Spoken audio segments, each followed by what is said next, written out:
خۆی گەورە و میهرەبان ئێمە لە کاتی قوتابخانەیە ڕێوڕسمی تراژیدیای ئەنفالمان کردەوە پێش 29 ساڵ حزبی فاشیستی بەحسی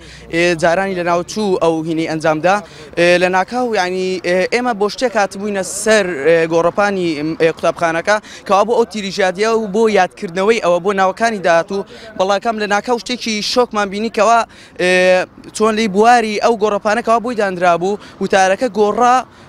یعنی چۆن لی ئاڕاستی قوتابیانی کرد وتیان یعنی بڕۆم بۆ گۆڕەپانی نارتی ینی ئێمەش بە باشی نازانی وەکو قوتابخانەکانی جنوب کەوا هەر کەسێک دێت هەتا لە کولیەکان و زانکۆکانشیان کەوا بێنە ناو بواری سیاست و مرکزێکی زانستیە ئەگەر بێشن ئەتوانن چەند چالاکوانێک یاخود خوێندکارێکی مساقف دێن ئەلەم پێشە ئەوەستن بە هێمنی داواکەن و کەناڵی نارتیش خۆتان بینی ئیسجابەی زۆر باش بوو بە قسەی هەموو داواکاریەکانی کرد و ئەگەر ئەوان لەسەر ئەو وڵی ئیتر ئەوان ئاراستەیان کردی ترەوە لای خۆیانە بۆ نوشتێکی سیاسی بوویان بەڵام لە ناو ئیستیفاف مامۆستاکانمان بەڵێ وتیان کەناڵی نارتی دوێنێک